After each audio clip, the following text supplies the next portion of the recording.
ਤੁਹਾਡਾ ਸਾਰਿਆਂ ਦਾ ਜਿੱਥੇ ਸਵਾਗਤ ਹੈ ਜੀ ਕਾਂਗਰਸ ਭਵਨ 'ਚ। ਅੱਜ ਮੈਂ ਤੁਹਾਡੇ ਨਾਲ ਸਾਂਝਾ ਕਰਨਾ ਚਾਹੁੰਦਾ ਜਿਹੜੀ MSP ਨੂੰ ਲੈ ਕੇ ਬੀਜੇਪੀ ਸਰਕਾਰ ਨੇ ਕਮੇਟੀ ਬਣਾਈ ਸੀਗੀ, ਉਸ ਨੂੰ ਕਾਂਗਰਸ ਪਾਰਟੀ ਮੁੱਢੋਂ ਰਿਜੈਕਟ ਕਰਦੀ, ਨਕਾਰਦੀ ਆ, ਕਿਉਂਕਿ ਇਹ ਕਮੇਟੀ ਜਿਹੜੀ ਬਣਾ ਕੇ ਸਗੋਂ ਇੱਕ ਕੋਝਾ ਮਜ਼ਾਕ ਕੀਤਾ ਭਾਰਤ ਦੀ ਸਰਕਾਰ ਨੇ ਸਾਰੇ ਦੇਸ਼ ਦੇ ਕਿਸਾਨਾਂ ਦੇ ਨਾਲ, ਖੇਤ ਮਜ਼ਦੂਰਾਂ ਦੇ ਨਾਲ। ਜਿਹੜਾ ਐਡਾ ਵੱਡਾ ਇੱਕ ਮੋਰਚਾ ਲੱਗਿਆ ਸਾਰੇ ਦਿੱਲੀ ਦੇ ਬਾਹਰ, ਜਿਹੜਾ ਲਗਭਗ ਸਵਾ ਸਾਲ ਚੱਲਿਆ, ਜਿਸ 'ਚ ਤਕਰੀਬਨ 700 ਵਿਅਕਤੀ ਦੀ ਮੌਤ ਹੋਈ, ਔਰ ਉਸ ਮੋਰਚੇ ਦੇ ਦੌਰਾਨ 40,000 ਮੁਕੱਦਮੇ ਦਰਜ ਕੀਤੇ ਗਏ ਕਿਸਾਨਾਂ ਤੇ ਉਹਨਾਂ ਲੋਕਾਂ ਤੇ ਜਿਨ੍ਹਾਂ ਨੇ ਉਸ ਮੋਰਚੇ ਦਾ ਸਮਰਥਨ ਕੀਤਾ। ਔਰ ਇਹ ਸਾਰੀਆਂ ਗੱਲਾਂ ਬੀਜੇਪੀ ਸਰਕਾਰ ਨੇ ਜਦੋਂ ਮੋਰਚੇ ਜਿਹੜੇ 3 ਕਾਲੇ ਕਾਨੂੰਨ ਰੱਦ ਕੀਤੇ, ਉਹਨਾਂ ਨਾਲ ਬੈਠ ਕੇ ਇੱਕ ਕਿਸਮ ਦਾ ਲਿਖਤੀ ਸਮਝੌਤਾ ਕੀਤਾ ਕਿ ਜਦੋਂ ਵੀ ਅਸੀਂ ਜਿਹੜੀ MSP ਆ ਅਸੀਂ ਉਹਨੂੰ ਇੱਕ ਗਾਰੰਟੀ ਦੀ ਸ਼ਕਲ ਵਿੱਚ ਦਿਆਂਗੇ, ਔਰ ਜਲਦ ਅਸੀਂ MSP ਦੀ ਇੱਕ ਜਿਹੜੀ ਕਮੇਟੀ ਬਣਾਵਾਂਗੇ, ਉਹ ਸੰਯੁਕਤ ਕਿਸਾਨ ਮੋਰਚੇ ਦੇ ਮਸ਼ਵਰੇ ਦੇ ਨਾਲ ਉਹ ਜਿਹੜੀ ਕਮੇਟੀ ਆ ਉਹ ਸਥਾਪਿਤ ਕੀਤੀ ਜਾਊਗੀ। ਪਹਿਲੀ ਗੱਲ ਤਾਂ ਤਕਰੀਬਨ ਸਾਲ ਇੱਕ ਉਸ ਮਸਲੇ ਨੂੰ ਠੰਡੇ ਬਸਤੇ 'ਚ ਪਾਤਾ, ਲਟਕਾਤਾ। 1 ਸਾਲ ਕੋਈ MSP ਦੀ ਕਮੇਟੀ ਬਣਾਈ ਨਹੀਂ, ਔਰ ਜੇ ਹੁਣ ਬਣਾਈ ਆ ਤਾਂ ਮੇਰਾ ਖਿਆਲ ਹੈ ਕਿ ਸ਼ਾਇਦ 26 ਮੈਂਬਰਸ ਬਣਾਏ ਗਏ ਨੇ ਕਮੇਟੀ ਦੇ, ਜਿਹਦੇ 'ਚੋਂ ਕਿਸਾਨਾਂ ਦੇ ਨੋਮੀਨੀ ਸਿਰਫ 3 ਨੇ, ਔਰ 26 ਜਿਹੜੇ ਨੇ ਉਹਦੇ 'ਚ ਤੁਸੀਂ ਦੇਖੋਗੇ ਜਿਹੜੇ ਮੈਂਬਰਸ ਬਣਾਏ ਨੇ ਬਹੁਤੇ RSS ਦੇ ਤੇ BJP ਦੇ ਮਾਊਥ ਪੀਸਸ ਨੇ, ਔਰ ਉਹ ਕਿਸਾਨ ਆਗੂ ਲੈ ਲਏ ਜਿਹੜੇ ਪਹਿਲਾਂ ਹੀ 3 ਕਾਲੇ ਕਾਨੂੰਨਾਂ ਦਾ ਸਮਰਥਨ ਕਰਦੇ ਸੀ, ਜਿਹਦੇ ਕਰਕੇ ਏਡਾ ਵੱਡਾ ਸੰਘਰਸ਼ ਹੋਇਆ, ਇੰਨੀਆਂ ਜਾਨਾਂ ਗਈਆਂ। ਜਿਹੜੇ ਉਹਦੇ ਮੁਦਈ ਸੀ BJP ਸਪਾਂਸਰਡ ਕਿਸਾਨ ਯੂਨੀਅਨਸ, ਉਹਨਾਂ ਨੂੰ ਇਸ ਕਮੇਟੀ ਦੇ ਵਿੱਚ ਨਾਮਜ਼ਦ ਕਰਤਾ, ਤੇ ਜਿਹੜੇ ਅਸਲ ਜਿਨ੍ਹਾਂ ਨੇ ਜਦੋਜਹਿਦ ਕੀਤੀ, ਜਿਨ੍ਹਾਂ ਨੇ ਸੰਘਰਸ਼ ਕੀਤਾ, ਉੱਥੇ ਸਿਰੇ ਦੀ ਗਰਮੀ ਤੇ ਸਿਰੇ ਦੀ ਠੰਡ ਹੰਢਾਈ ਤੇ 700 ਬੰਦਾ ਆਪਣੀ ਜਾਨ ਗਵਾ ਗਿਆ, ਤੇ ਪਤਾ ਨਹੀਂ ਕਿੰਨੇ ਲੱਖਾਂ ਅਰਬਾਂ ਲੋਕਾਂ ਦਾ ਪੈਸਾ ਉੱਥੇ ਖਰਚ ਹੋਇਆ ਉਸ ਮੋਰਚੇ ਨੂੰ ਸਸਟੇਨ ਕਰਨ ਵਾਸਤੇ। ਉਹਨਾਂ ਨੂੰ ਕਹਿੰਦੇ ਤੁਹਾਡੇ ਅਸੀਂ 3 ਮੈਂਬਰ ਲੈ ਲਾਂਗੇ।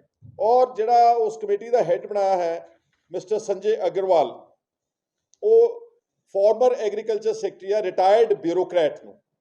ਤੁਸੀਂ ਸਾਰੇ ਜਾਣਦੇ ਹੋ ਕਿ ਕਿਸੇ ਅਫਸਰ ਨੂੰ ਖੇਤੀ ਦਾ ਊੜਾ ਐੜਾ ਵੀ ਨਹੀਂ ਆਉਂਦਾ, ਇਹ ਕਦੀ ਕਿਤੇ ਜ਼ਮੀਨ ਤੇ ਕਿਤੇ ਗਏ ਨਹੀਂ ਗਏ।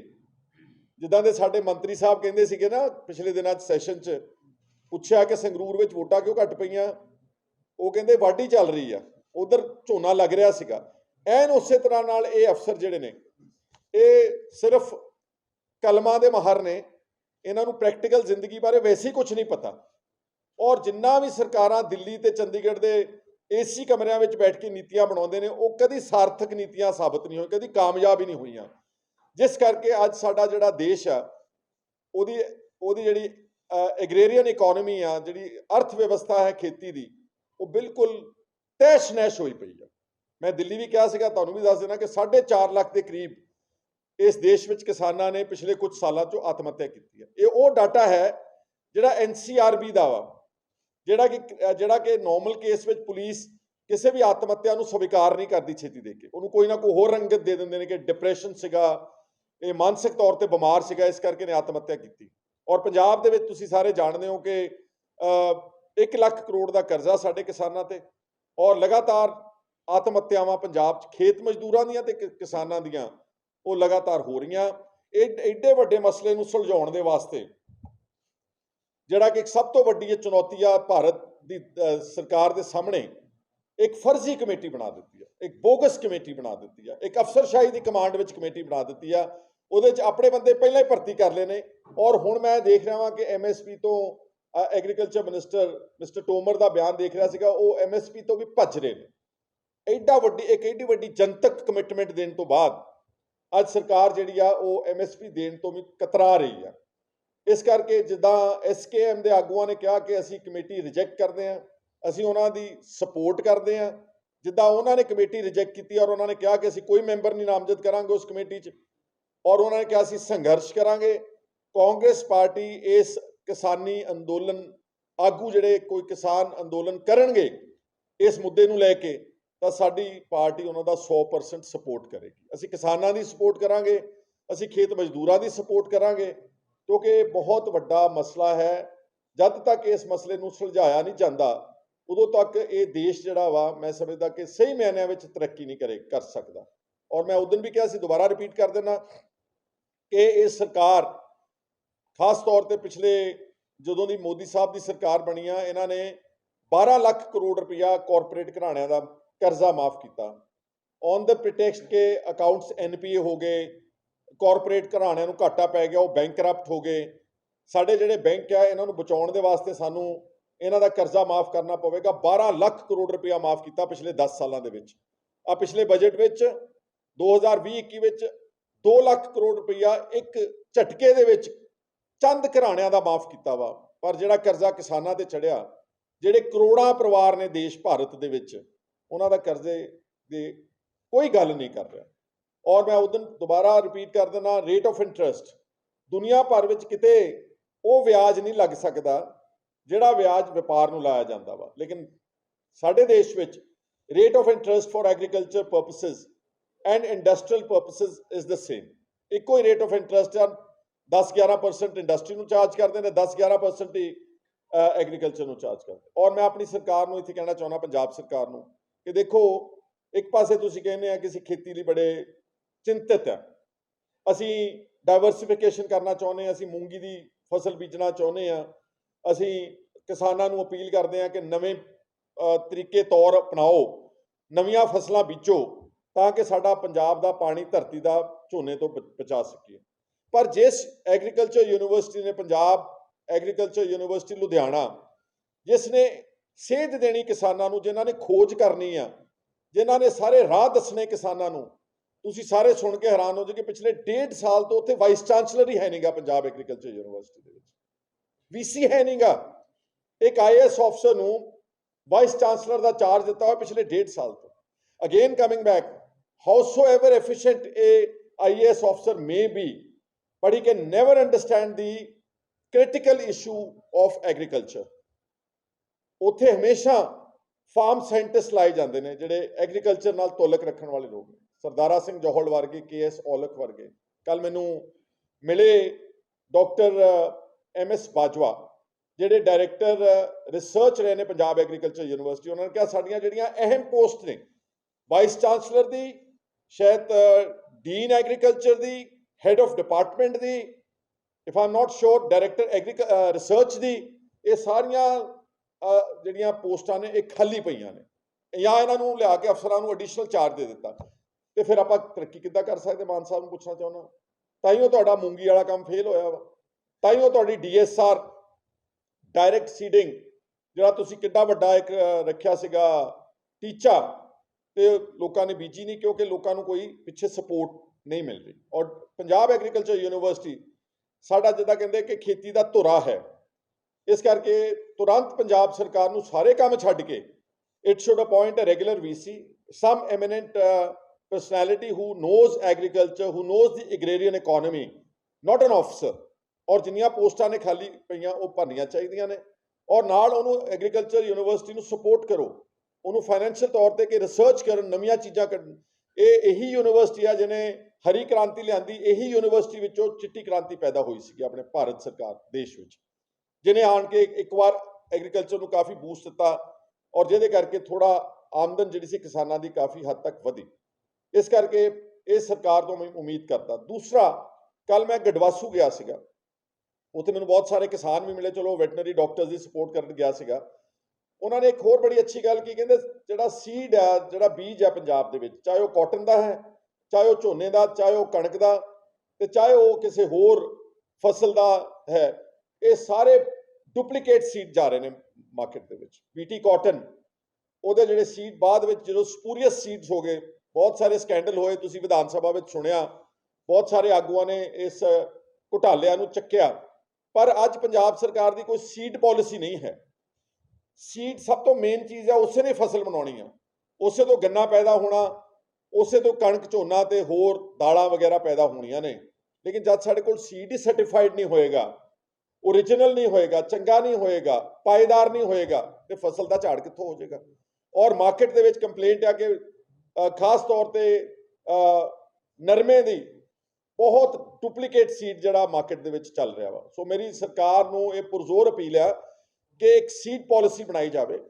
Again under the ages of the Punjab agriculture university ਉਹ ਰਿਸਰਚ ਕਰਨ, ਜਿਸ ਸੀਡ ਨੂੰ ਸਰਟੀਫਾਈ ਕਰਨ, ਜਿਸ ਤੇ ਉਹਨਾਂ ਦੀ ਮੋਹਰ ਹੋਵੇ, ਪੰਜਾਬ ਦੇ ਕਿਸਾਨਾਂ ਨੂੰ ਕੇਵਲ ਉਹ ਸੀਡ ਜਿਹੜਾ ਉਹ ਦਿੱਤਾ ਜਾਵੇ। ਇਸ ਤਰ੍ਹਾਂ ਦੇ ਹੋਰ ਬੜੇ ਮਸਲੇ ਨੇ ਖੇਤੀ ਨਾਲ ਕਨੈਕਟਡ, ਕਿਉਂਕਿ ਜਿਹੜਾ ਇਹ MSP ਦੀ ਕਮੇਟੀ ਬਣਾਈ ਜਿੱਥੇ ਮੈਂ ਸ਼ੁਰੂਆਤ ਕੀਤੀ ਸੀਗੀ, ਇਹ ਸਾਨੂੰ ਕਦੀ ਪਰਵਾਹ ਨਹੀਂ। ਸਾਨੂੰ ਪਤਾ ਵਾ ਕਿ ਇਹਦਾ ਏਜੰਡਾ ਤੈਅਸ਼ੁਦਾ ਵਾ। ਇਹਦਾ ਜਿਹੜੀ ਸਰਕਾਰ ਸਵਾਮੀਨਾਥਨ ਕਮੇਟੀ ਦੀ ਰਿਪੋਰਟ ਲਾਗੂ ਕਰਨ ਨੂੰ ਕਹਿੰਦੀ ਸੀਗੀ, ਉਹ ਹੁਣ MSP ਤੋਂ ਵੀ ਭੱਜ ਰਹੀ ਹੈ। ਇਹ ਇਹਨਾਂ ਨੇ ਇੱਕ ਚੋਰ ਦਰਵਾਜ਼ਾ ਬਣਾਇਆ ਵਾ ਕਿ ਇਸੇ 26 ਮੈਂਬਰੀ ਕਮੇਟੀ ਤੋਂ ਤੇ ਸੰਜੇ ਅਗਰਵਾਲ ਤੋਂ ਇੱਕ ਰਿਪੋਰਟ ਲੈ ਲੈਣਗੇ ਕਿ ਕਿਉਂਕਿ ਯੁੱਗ ਬਦਲ ਰਿਹਾ ਹੈ ਔਰ WTO ਦੇ ਦੇਣਗੇ, ਵੇਰਵਾ ਦੇ ਦੇਣਗੇ ਵਰਲਡ ਟ੍ਰੇਡ ਆਰਗੇਨਾਈਜੇਸ਼ਨ ਦਾ, ਉੱਥੇ ਜਿਹੜੀਆਂ ਇੰਟਰਨੈਸ਼ਨਲ ਸੰਧੀਆਂ ਹੋਈਆਂ ਨੇ, ਤੇ ਅਸੀਂ ਮਿਨੀਮਮ ਸਪੋਰਟ ਪ੍ਰਾਈਸ ਜਿਹੜੀ ਆ ਉਹ ਗਾਰੰਟੀ ਨਹੀਂ ਦੇ ਸਕਦੇ। ਇਹਦਾ ਤੱਥ ਤੇ ਇਹਦਾ ਅੰਜਾਮ ਇਸ ਕਮੇਟੀ ਦਾ ਨਿਕਲੇਗਾ। ਇਸ ਲਈ ਕਾਂਗਰਸ ਇਸ ਨੂੰ ਨਕਾਰਦੀ ਆ, ਰਿਜੈਕਟ ਕਰਦੀ ਆ। ਐਂਡ ਇਟਸ ਬੇਸਿਕਲੀ ਇਹ ਕਿਸਾਨਾਂ ਦੇ ਤੇ ਖੇਤ ਮਜ਼ਦੂਰਾਂ ਦੇ ਜ਼ਖਮਾਂ ਤੇ ਲੂਣ ਛਿੜਕਣ ਦੇ ਬਰਾਬਰ। ਨਾ ਉਹਨਾਂ ਦੀ ਕੋਈ ਰਿਪਰੈਜ਼ੈਂਟੇਸ਼ਨ, ਨਾ ਉਹਨਾਂ ਨੂੰ ਪੁੱਛਿਆ ਗਿਆ, ਨਾ ਉਹਨਾਂ ਨੂੰ ਬੁਲਾਇਆ ਗਿਆ। ਔਰ SKM ਨੇ ਜਿਹੜਾ ਕਦਮ ਚੱਕਿਆ ਉਸ ਦੀ ਅਸੀਂ ਸਪੋਰਟ ਕਰਦੇ। ਤੁਹਾਡਾ ਸਭ ਦਾ ਮੈਂ ਬਹੁਤ ਬਹੁਤ ਧੰਨਵਾਦ ਕਰਦਾ।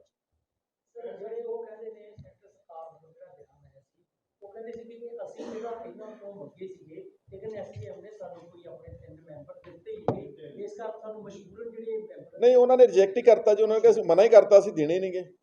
ਦੇ ਆਰ ਨਾਟ ਇੰਟਰਸਟਿਡ ਕਿ 26 ਮੈਂਬਰਸ ਪਹਿਲਾਂ ਤੁਸੀਂ ਐਡੀ ਵੱਡੀ ਕਮੇਟੀ ਬਣਾਓ, ਉਹਦੇ 'ਚ ਇਹਨਾਂ ਦੀ ਰਿਪਰੈਜ਼ੈਂਟੇਸ਼ਨ ਸਿਰਫ 3 ਮੈਂਬਰਸ ਰੱਖੋ। ਅਸਲ ਵਿੱਚ ਜਿਹੜਾ ਇਸ ਵਕਤ ਕ੍ਰਾਈਸਿਸ ਹੈ ਐਗਰੀਕਲਚਰ ਦਾ, ਜਿਹਦੇ ਲਈ ਜਿਨ੍ਹਾਂ ਲੋਕਾਂ ਨੇ ਜਦੋਜਹਿਦ ਕੀਤੀ, ਤੁਸੀਂ ਉਹਨਾਂ ਨੂੰ ਪੁੱਛਿਆ ਹੀ ਨਹੀਂਗਾ। ਤੁਸੀਂ ਪੁੱਛੀ ਉਹਨਾਂ ਨੂੰ ਰਹੇ ਆ ਜਿਹੜੇ ਕਾਲੇ ਕਾਨੂੰਨਾਂ ਦੇ ਸਪੋਰਟਰ ਸੀਗੇ। ਉਹ ਕਿਸਾਨ ਜਥੇਬੰਦੀਆਂ ਨੂੰ ਨੋਮੀਨੇਸ਼ਨ ਦੇਣ ਦਾ ਮਤਲਬ ਹੀ ਕੋਈ ਨਹੀਂਗਾ। ਸੋ ਇਸ ਕਰਕੇ ਉਹਨਾਂ ਨੇ ਜੋ ਨਹੀਂ ਦਿੱਤੇ ਤਾਂ ਅਸੀਂ ਸਪੋਰਟ ਕਰਦੇ ਹਾਂ। ਉਹਨਾਂ ਨੇ ਠੀਕ ਕੀਤਾ ਇਹ ਨਾਮ ਨਾ ਦੇ ਕੇ।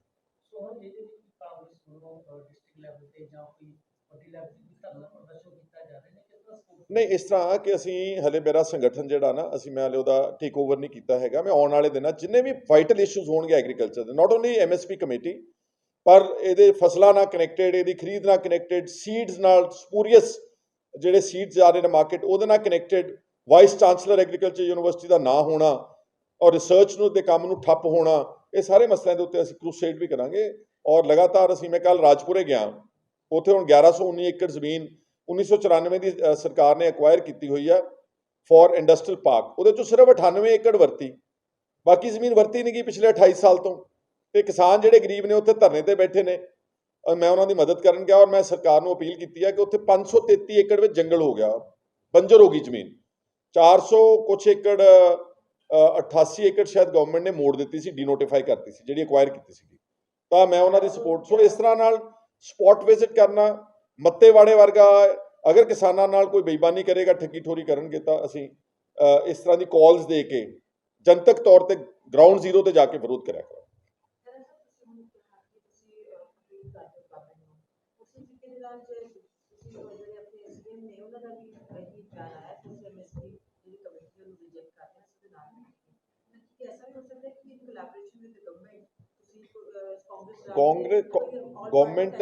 ਕਾਂਗਰਸ ਹਰ ਅੱਛੇ ਕਦਮ ਜੇ ਸਰਕਾਰ ਚੱਕੇ, ਅਗਰ ਉਹ ਸਾਨੂੰ ਨਾਲ ਐਸੋਸੀਏਟ ਕਰਦੇ ਨੇ, ਪੰਜਾਬ ਗਵਰਨਮੈਂਟ ਕੋ ਡੈਲੀਗੇਸ਼ਨ ਆਲ ਪਾਰਟੀ ਲੈ ਕੇ ਰਿਪਰੈਜ਼ੈਂਟ ਕਰਨਾ ਚਾਹੁੰਦਾ ਐਗਰੀਕਲਚਰ ਮਿਨਿਸਟਰ ਨੂੰ ਜਾਂ ਪ੍ਰਾਈਮ ਮਿਨਿਸਟਰ ਨੂੰ, we will definitely be part of that. ਕਿਉਂਕਿ agriculture is not a party subject. ਇਹ ਤਾਂ ਸਾਰੇ ਦੇਸ਼ ਦਾ ਤੇ ਸਾਰੇ ਆਵਾਮ ਦਾ 60-70% ਪਿੰਡਾਂ 'ਚ ਲੋਕ ਵਸਦੇ ਨੇ, ਇਹਦੇ ਤੇ ਉਹਨਾਂ ਦਾ ਸਾਰੀ ਆਰਥਿਕਤਾ ਜਿਹੜੀ ਟਿਕਦੀ ਹੈ। ਸੋ ਅਸੀਂ ਸਰਕਾਰ ਦੇ ਹਰ ਅੱਛੇ ਕਦਮ ਦਾ ਸਪੋਰਟ ਕਰਾਂਗੇ, ਪਰ ਉਹ ਨਹੀਂ ਜਿਹੜਾ ਅੱਜ ਇਹਨਾਂ ਨੇ ਮੁਹੱਲਾ ਕਲੀਨਿਕਸ, ਜਿਹੜਾ ਸੇਵਾ ਕੇਂਦਰ ਦੀਆਂ ਬਿਲਡਿੰਗਾਂ, ਉਹਨਾਂ ਨੂੰ ਪੋਚਾ ਮਾਰ ਕੇ ਤੇ ਉਹ ਪੇਸ਼ ਕਰਤਾ ਸਾਰੇ ਦੇਸ਼ ਵਿੱਚ, ਪਬਲਿਸਿਟੀ ਕੀਤੀ ਜਾ ਰਹੀ ਬਾਹਰਲੇ ਸੂਬਿਆਂ ਦੇ ਵਿੱਚ ਹਿੰਦੀ ਦੇ ਵਿੱਚ ਕਿ हमने मोहल्ला क्लिनिक्स नहीं बना दी हैं पंजाब में। झूठा प्रचार मत करो, सही प्रचार करो और पंजाब के विच प्रचार करो।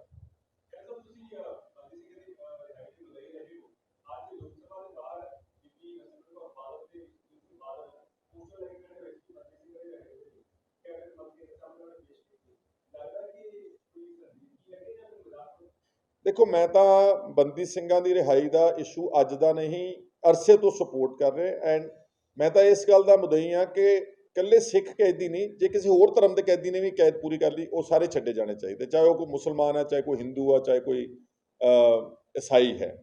जिहड़ा बादल परिवार का एजेंडा संगरूर च रिजेक्ट करता वोटर ने, उन्होंने पता लग गया कि जिहड़ा बादल का परिवार है, इन्होंने हुण चेते आया बंदी ਸਿੰਘਾਂ की रिहाई। जब 10 साल राज किया इन्होंने, युवापा ਤੇ 50 ਤੋਂ ਜ਼ਿਆਦਾ ਮੁਕੱਦਮੇ ਬਣਾ ਕੇ ਬੰਦੀ ਸਿੰਘ ਬਣਾਏ ਇਹਨਾਂ ਨੇ। ਗਰੀਬ ਬੰਦੇ, ਦਲਿਤ ਪਰਿਵਾਰ, ਅਰਵਿੰਦਰ ਸਿੰਘ ਨਵਾਂਸ਼ਹਿਰ, ਸਿਰਫ ਲਿਟਰੇਚਰ ਦੇ ਆਧਾਰ ਦੇ ਉੱਤੇ ਜਵਾਪਾ ਲਾਤੀ, ਉਹਨੂੰ ਉਮਰ ਕੈਦ ਕਰਾਤੀ ਹੈ ਇਸੇ ਹੀ ਬਾਦਲ ਸਾਹਿਬ ਦੇ ਹੋਣਹਾਰ ਸਪੂਤਾਂ ਨੇ। ਹੁਣ ਇਹ ਕਿਹੜੇ ਮੂੰਹ ਨਾਲ ਬੋਰਡ ਲੈ ਕੇ ਪਾਰਲੀਮੈਂਟ ਦੇ ਬਾਹਰ ਖੜੇ ਨੇ? ਅਸਲ ਵਿੱਚ ਕਹਾਣੀ ਆ ਕਿ ਸਿੱਖ ਜਿਹੜੇ ਨੇ ਪੰਜਾਬ ਦੇ, ਉਹ ਬਾਦਲ ਦੇ ਪਰਿਵਾਰ ਨੂੰ ਰਿਜੈਕਟ ਕਰ ਚੁੱਕੇ। ਅਕਾਲੀ ਦਲ ਹੀ ਰਿਜੈਕਟ ਹੋਇਆ। ਅਕਾਲੀ ਦਲ ਸਾਡੀ ਬਹੁਤ ਗਲੋਰੀਅਸ ਪਾਰਟੀ ਆ, ਪੁਰਾਣੀ ਆ, ਸਾਡੇ ਹੀ ਪੁਰਖਿਆਂ ਨੇ ਖੜੀ ਕੀਤੀ ਕੁਰਬਾਨੀਆਂ ਦੇ ਕੇ। ਬਾਦਲ ਦਾ ਟੱਬਰ ਰਿਜੈਕਟ ਕੀਤਾ ਵਾ। ਹੁਣ ਉਹਨਾਂ ਨੂੰ ਹਜਮ ਨਹੀਂ ਹੋ ਰਿਹਾ ਕਦੀ। ਹੁਣ ਕੋਈ ਇਹ ਸਾਰੀਆਂ ਚਾਲਾਂ ਜੀਆਂ ਨੇ, ਕਿਉਂਕਿ ਹਰ ਵਿਅਕਤੀ ਦਾ ਜਿਹੜਾ ਟਰੈਕ ਰਿਕਾਰਡ ਹੈ ਉਹ ਬੋਲਦਾ ਵਾ। ਅਗਰ ਇਹ ਸੰਜੀਦਾ ਹੁੰਦੇ, ਅਗਰ ਇਹ ਬੰਦੀ ਸਿੰਘਾਂ ਦੀ ਰਿਹਾਈ ਤੇ ਆਪਣੀ ਸਰਕਾਰ ਵਿੱਚ ਬੈਠ ਕੇ ਬਹੁਤ ਕੁਝ ਕਰ ਸਕਦੇ ਸੀਗੇ, ਲੇਕਿਨ ਉਹ ਸਮਾਂ ਇਹਨਾਂ ਨੇ ਗੁਰੂ ਗ੍ਰੰਥ ਸਾਹਿਬ ਦੀ ਬੇਅਦਬੀਆਂ 'ਚ ਬਰਬਾਦ ਕੀਤਾ, ਉਹਨਾਂ ਲੋਕਾਂ ਨੂੰ ਪ੍ਰੋਟੈਕਟ ਕਰਨ 'ਚ ਬਰਬਾਦ ਕੀਤਾ, ਬਾਈਬਲ ਕਲਾਂ ਦੇ ਕਾਤਲਾਂ ਨੂੰ ਸ਼ੀਲਡ ਕੀਤਾ, ਜਿਹਦੇ ਕਰਕੇ ਸਿੱਖ ਮੇਨ ਸਟ੍ਰੀਮ ਪੋਲਿਟਿਕਸ 'ਚੋਂ ਬਾਦਲ ਦਾ ਪਰਿਵਾਰ ਕੱਟਿਆ ਜਾ ਚੁੱਕਾ। ਔਰ ਮੇਰੀ ਅਸਲ 'ਚ ਉਹਨਾਂ ਨੂੰ ਚਾਹੀਦਾ, ਇੱਕ ਵਾਰ ਘਰ ਬੈਠ ਕੇ ਸਾਰੇ ਪਰਿਵਾਰ ਨੂੰ ਸਲਾਹ ਸੋਚਣਾ ਚਾਹੀਦਾ। ਹੁਣ ਉਹ ਅੜਿੱਕਾ ਬਣ ਰਹੇ ਨੇ ਪੰਜਾਬ ਦੀ ਰਾਜਨੀਤੀ ਦੇ ਵਿੱਚ। ਅਗਰ ਉਹ ਪਿੱਛੇ ਹਟ ਜਾਣ ਤੇ ਸਾਡੀ SGPC ਜਿਹੜੀ ਆ ਉਹਦੀ ਚੋਣ ਹੋਵੇ, ਉਹ ਇੱਕ ਨਵੀਂ ਲੀਡਰਸ਼ਿਪ ਦੇ ਹੱਥ ਵਿੱਚ ਜਾਵੇ, SGPC ਫੇਅਰ ਹੱਥਾਂ ਦੇ ਵਿੱਚ ਜਾਵੇਗੀ ਤੇ ਸਾਡਾ ਅਕਾਲ ਤਖਤ ਸਾਹਿਬ ਦਾ ਇੰਸਟੀਟਿਊਸ਼ਨ ਆਜ਼ਾਦ ਹੋਵੇਗਾ। It will work independently for the betterment of the community.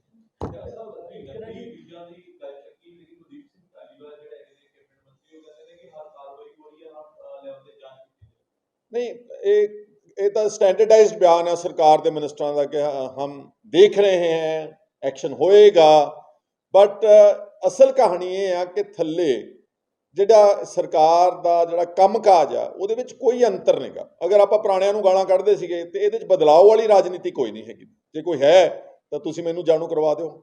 ਇਹਨਾਂ ਦੇ MLAs ਤੁਸੀਂ ਦੇਖ ਰਹੇ ਹੋ ਕਿਸ ਤਰ੍ਹਾਂ ਆਫਿਸਰਸ ਦੇ ਕੰਮ ਵਿੱਚ ਇੰਟਰਫੇਅਰ ਕਰ ਰਹੇ ਨੇ। ਇੱਕ ਸਾਡੇ ਭੈਣ ਜੀ ਕੋ ਕਹਿ ਰਹੇ ਸੀਗੇ ਕਿ NDPS ਦਾ ਕੋਈ ਰੇਡ ਕਰਨ ਜਾਣਾ, ਤੇ ਤੁਸੀਂ MLA ਨੂੰ ਪੁੱਛਿਆ, MLAs have no administrative powers at all. ਸਾਡੇ ਕੋਲ ਕੋਈ ਅਧਿਕਾਰ ਨਹੀਂ, ਅਸੀਂ ਲਾਅ ਮੇਕਰਸ ਹਾਂ। ਕੁਝ MLAs ਮਹਿਕਮੇ ਵੰਡ ਰਹੇ ਨੇ ਕਿ ਆਹ ਬੰਦਾ ਸਾਡਾ ਇੰਚਾਰਜ ਮਾਈਨਿੰਗ ਦਾ ਹੋਊਗਾ, ਆਪਣਾ ਹੋਊਗਾ ਜੰਗਲਾਤ ਮਹਿਕਮੇ ਦਾ, ਹੋਊਗਾ ਸਿੱਖਿਆ ਮਹਿਕਮੇ ਦਾ। MLA ਦੇ ਕੋਲ ਇਸ ਤਰ੍ਹਾਂ ਦੀ ਕੋਈ ਅਥਾਰਟੀ ਨਹੀਂ ਹੈਗੀ। ਸੋ ਬਚਕਾਨਾ ਗੱਲਾਂ ਕਰ ਰਹੇ ਨੇ ਕਈ। ਔਰ ਮੇਰਾ ਖਿਆਲ ਹੈ ਕਿ ਆਮ ਆਦਮੀ ਪਾਰਟੀ ਦੇ MLAs ਦੀ ਕੋਈ ਪਬਲਿਕ ਐਕਸੈਪਟੇਬਿਲਿਟੀ ਨਹੀਂ ਬਣ ਪਾ ਰਹੀ ਤੇ ਨਾ ਹੀ ਅਫਸਰਸ਼ਾਹੀ ਚ ਐਕਸੈਪਟੇਬਿਲਿਟੀ। ਹਰਿਆਣੇ ਚ ਨਾ ਅੰਮ੍ਰਿਤਸਰ ਚ। ਅੱਛਾ,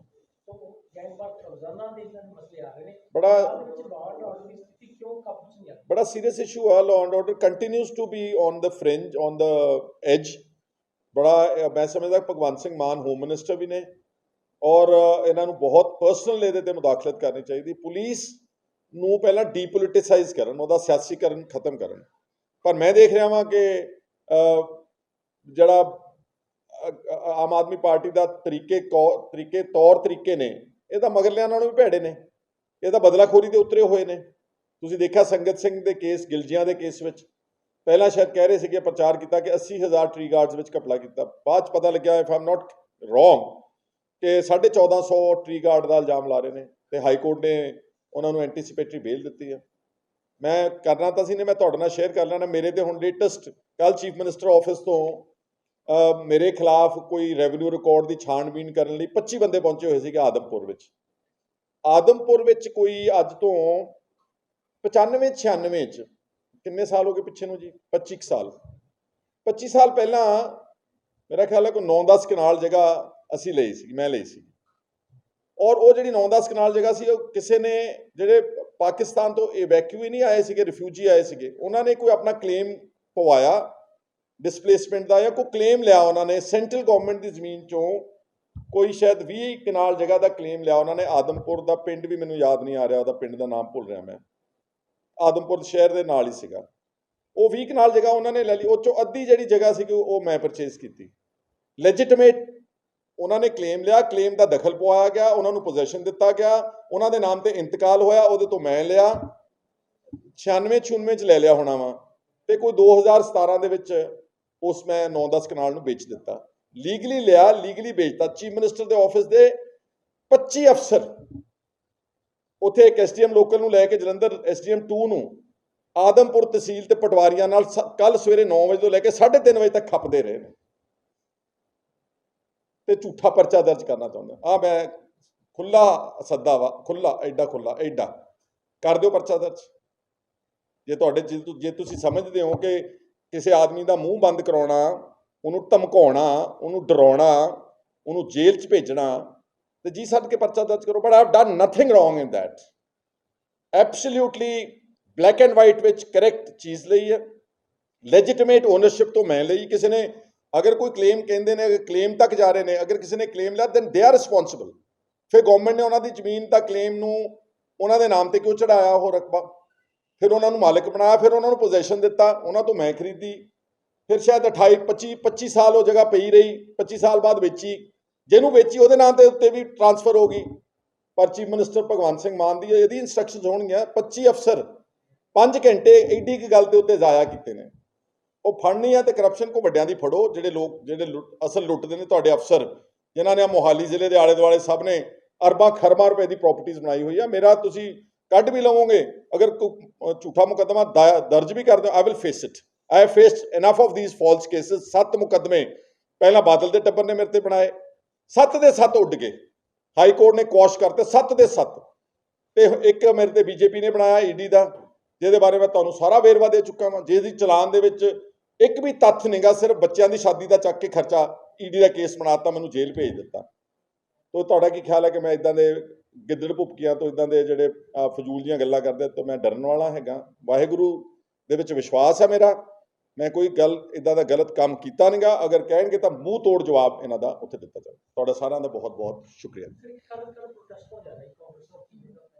ਉਹ ਕੱਲ ਸਾਡੇ ਕਾਂਗਰਸ ਪ੍ਰੈਜ਼ੀਡੈਂਟ ਨੂੰ ਜਿਹੜਾ ਈਡੀ ਨੇ ਉੱਥੇ ਬੁਲਾਇਆ ਦਿੱਲੀ, ਉੱਥੇ ਇੱਕ ਨੈਸ਼ਨਲ ਲੈਵਲ ਦੇ ਉੱਤੇ ਪ੍ਰੋਟੈਸਟ ਆ, ਔਰ ਇੱਕ ਹਰ ਸਟੇਟ ਦੇ ਵਿੱਚ ਸਾਡੀ ਲੀਡਰਸ਼ਿਪ ਕਾਂਗਰਸ ਭਵਨ ਵਿੱਚ ਕੱਲ ਇੱਥੇ ਪ੍ਰੋਟੈਸਟ ਕੀਤਾ ਜਾਵੇਗਾ 10:30 ਵਜੇ ਔਨਵਰਡਸ। ਗਵਰਨਰ ਹਾਊਸ ਵੱਲ ਨੂੰ ਸਾਡੇ ਜਿਹੜੇ ਪ੍ਰੈਜ਼ੀਡੈਂਟ ਨੇ ਰਾਜਾ ਵੜਿੰਗ ਜੀ ਪੰਜਾਬ ਪ੍ਰਦੇਸ਼ ਕਾਂਗਰਸ ਦੇ, ਔਰ CLP ਦੇ leader Pratap Singh Bajwa, they will lead the protest and we will, because all this is politically motivated. ਇੰਨੇ ਪੁਰਾਣੇ ਕੇਸ ਨੂੰ ਨੈਸ਼ਨਲ ਹੈਰਲਡ ਦੇ ਨੂੰ ਜਿਹਦੇ 'ਚ ਸਾਰਾ ਕੁਝ ਉਹਨਾਂ ਨੇ ਐਕਸਪਲੇਨ ਕਰ ਸਕੇ ਨੇ। ਪਹਿਲਾਂ ਰਾਹੁਲ ਗਾਂਧੀ ਜੀ ਨੂੰ ਬੁਲਾ ਕੇ ਕਿੰਨੇ ਘੰਟੇ, ਕਿੰਨੇ ਦਿਨ, 8-7 ਦਿਨ ਕੌਨਸਟੈਂਟਲੀ ਬੁਲਾਉਂਦੇ ਰਹੇ। ਅਸਲ 'ਚ ਕਹਾਣੀ ਸਿਰਫ ਇਹ ਹੈ ਕਿ ਈਡੀ ਦਾ ਦੁਰਉਪਯੋਗ ਹੋ ਰਿਹਾ, CBI ਦਾ। ਇਹਨਾਂ ਨੇ ਅੱਜ 8 ਸਾਲਾਂ ਵਿੱਚ ਕਿਸੇ ਇੱਕ ਬੰਦੇ BJP ਨੂੰ ਇਨਵੈਸਟੀਗੇਟ ਨਹੀਂ ਕੀਤਾ, ਕਿਸੇ BJP ਦੇ ਬੰਦੇ ਨੂੰ ਫੜਿਆ ਨਹੀਂਗਾ। ਸਾਰੀਆਂ ਪੋਲੀਟੀਕਲ ਪਾਰਟੀਆਂ ਜੰਮੂ ਕਸ਼ਮੀਰ ਤੋਂ ਲੈ ਕੇ ਤਾਮਿਲਨਾਡੂ ਤੱਕ ਸਭ ਪੋਲੀਟੀਕਲ ਓਪੋਨੈਂਟਸ ਦੇ ਉੱਤੇ ਈਡੀ ਤੇ CBI ਦੀ ਕਾਰਵਾਈ, ਜਿੱਥੋਂ ਸਾਫ਼ ਪਤਾ ਲੱਗ ਜਾਂਦਾ that it is nothing but pure political vendetta, intimidation and gagging the voice of the opposition. मियां मुराद अली जी खुदा दे घर देर है अंधेर नहीं, हर समस्या का समाधान। समस्या जिवें लव मैरिज, वशीकरण, किता कराया, लॉटरी नंबर होवे या लोटो मैक्स 649।